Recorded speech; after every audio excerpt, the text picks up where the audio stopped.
జై శ్రీకృష్ణ అండి. అందరికి ముందుగా ప్రార్థన తీసుకుందాము. వసుదేవసుతం దేవం కౌసచాణూరమర్దనం దేవకీ పరమానందం కృష్ణౌ వందే జగద్గురుం.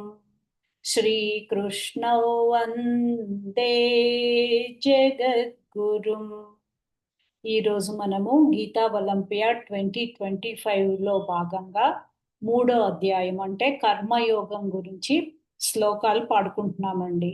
కర్మయోగము అంటే జ్ఞానుల అజ్ఞానుల లక్షణాలు, యజ్ఞాల విశిష్టత, భగవానుడు మామూలు భూతాలు, సర్వభూతాలు అంటే మనుష్యుడు కూడా ఏమి ఆశించకుండా కర్మలని చేయడం, తన కర్మ అనేది తన డ్యూటీగా కర్తవ్యాన్ని నిర్వర్తించడం, దాని నుంచి వచ్చే ఫలాలని ఆశించకపోవడం.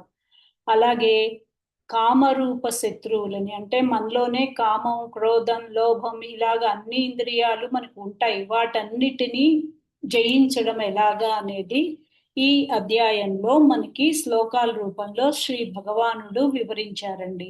ముందుగా ఇప్పుడు మనం అధ్యాయంలో శ్లోకాలు పాడుకున్నాం. ఓం శ్రీ పరమాత్మనే నమః. శ్రీమద్భగవద్గీత అథ తృతీయోऽధ్యాయః. అర్జున ఉవాచ జాయసి చేత్ కర్మణస్తే మతా బుద్ధిర్జనార్దన తత్కిం కర్మణి ఘోరే మాన్నియోజయసి కేశవ. వ్యామిశ్రేణేవ వాక్యేన బుద్ధిం మోహయసీవ మే. తదేకం వద నిశ్చిత్య యో న శ్రేయోహమాప్నుయాం.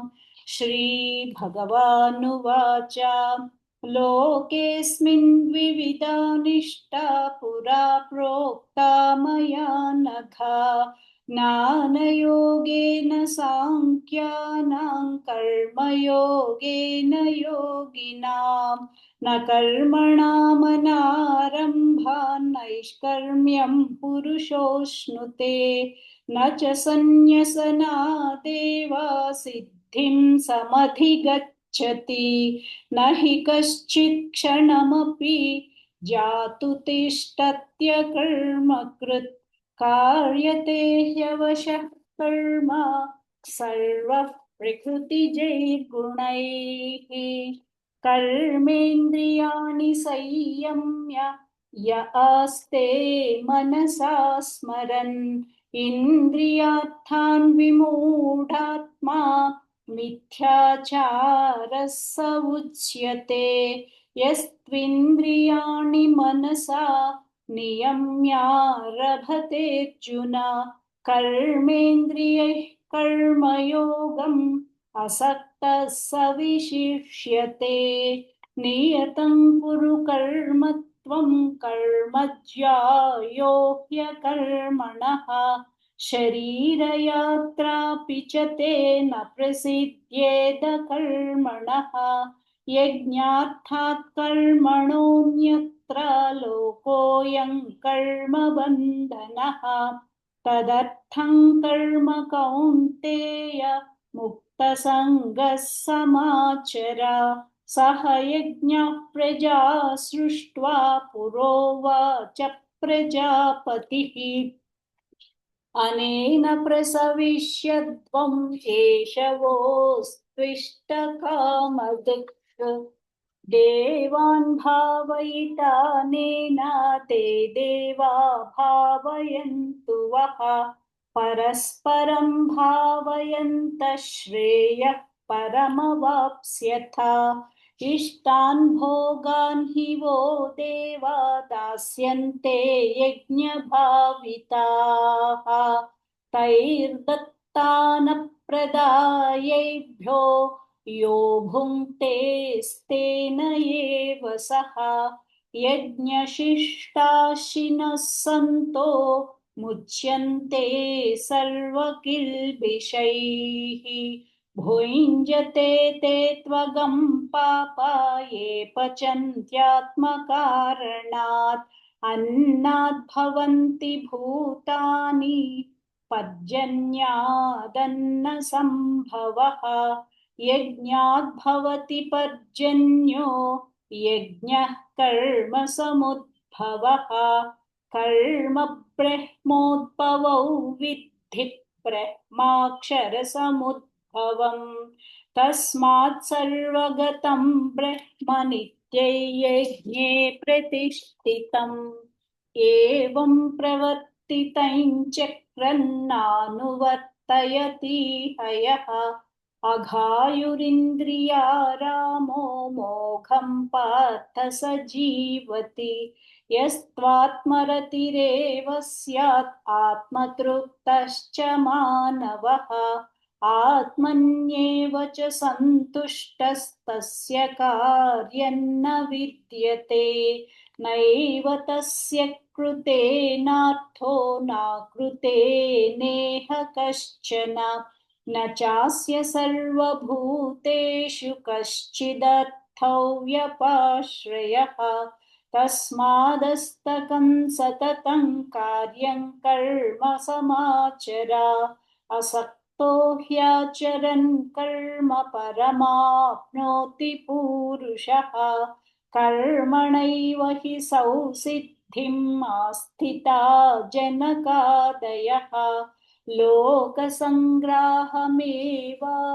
सम्पश्यन् कर्तुमर्हसि यद्यदाचरति श्रेष्ठस्तत्तदेवेतरो जनः स यत्प्रमाणं कुरुते लोकस्तदनुवर्तते न मे पार्थास्ति कर्तव्यं त्रिषु लोकेषु किंचन नानवाप्तमवाप्तव्यौ वर्त एव च कर्मणि यदि ह्यहन्न वर्तेयं जातु कर्मण्यतन्द्रितः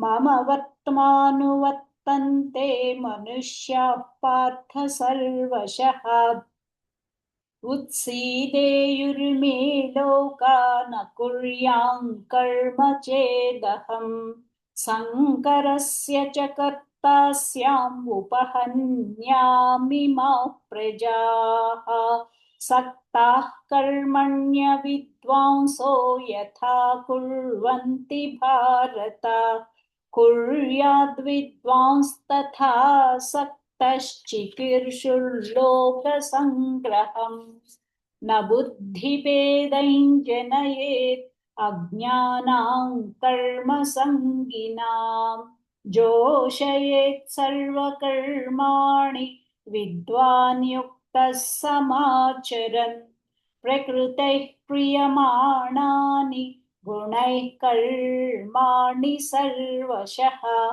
अहङ्कारविमूढात्मा कर्ताहमिति मन्यते तत्त्ववित्तु महाबाहो गुणकर्मविभागयोः गुणागुणेषु वर्तन्त इति मत्वा न सज्जते प्रकृतैर्गुणसम्मूढाः सज्जन्ते गुणकर्मसु तान् कृत्स्नविदो मन्दान् कृत्स्नविन्न विचालयेत् मयि सर्वाणि कर्माणि सन्न्यस्याध्यात्मचेतसा निराशीर्निर्ममो भूत्वा युद्धस्य विगतज्वरः ये मे मतमिदं नित्यम् अनुतिष्ठन्ति मानवाः श्रद्धावन्तो न सूयन्तो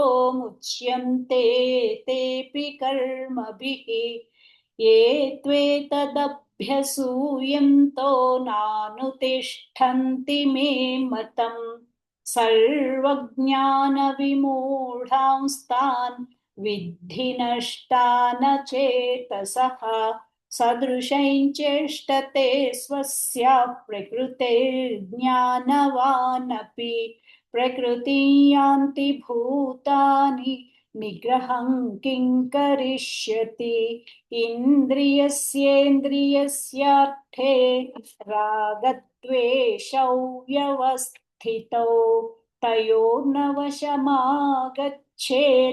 तौ ह्यस्य परिपन्थिनौ श्रेयान् स्वधर्मो विगुणः परधर्मात् स्वनुष्ठितात् स्वधर्मे निधनं श्रेयः परधर्मो भयावहः अर्जुन उवाच अथ केन प्रयुक्तोऽयं पापञ्चरति पूरुषः अनिच्छन्नपि वार्ष्णेय बलादिव नियोजितः श्रीभगवानुवाच काम एष क्रोध एष रजोगुणसमुद्भवः